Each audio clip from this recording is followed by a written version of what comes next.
Les plus petits ont été les premiers à fouler la pelouse du stade des Granges.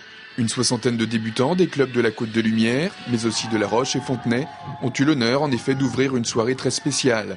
Soirée de solidarité en faveur des enfants de famille victimes de la tempête Xynthia. Pour eux, le principal, c'est de jouer au football et je pense qu'ils garderont un très bon souvenir de la soirée. Bon, en plus, la plupart ont déjà été, donc ils ont été invités au tournoi de Montaigu, au tournoi international de Montaigu. Donc ils ont passé une journée pratiquement avec l'équipe de France des U16. Avec cet événement, l'association Assocet voulait marquer le coup. Objectif rempli pour ses responsables, dès avant le coup d'envoi de la rencontre de gala. Pouvoir les aider pendant 2 ans, c'est vrai que pour les parents, ça va être un gros soulagement. Payer leurs frais de cantine, leurs frais de transport, leurs frais de scolarité, c'est quelque chose qui nous tenait énormément à cœur. Et grâce à ce match de ce soir, on va pouvoir réaliser quelque chose. Ouais.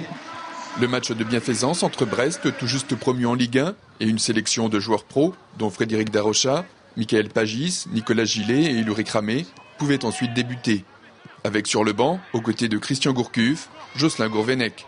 Ce drame qui s'est passé il y a quelques semaines, quelques mois, c'est encore dans la mémoire de tous les Vendéens. Et c'est un petit geste de la part de sportifs professionnels, mais je trouve ça très bien. Tous les pros sont en vacances depuis plusieurs jours maintenant. Il y en a qui ont retardé leurs vacances pour pouvoir venir ici. Brest a montré l'exemple, ils avaient donné leur accord très tôt. Et non, je trouve ça très bien que ce soit un beau match.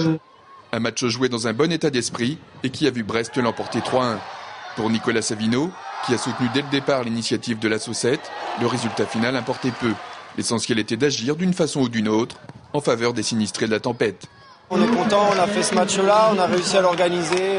Il y avait un petit peu de monde, voilà. Après, on peut toujours essayer d'en vouloir plus, mais bon, voilà. On l'a fait, c'est déjà bien. Je crois que si on ne l'avait pas fait, on l'aurait regretté.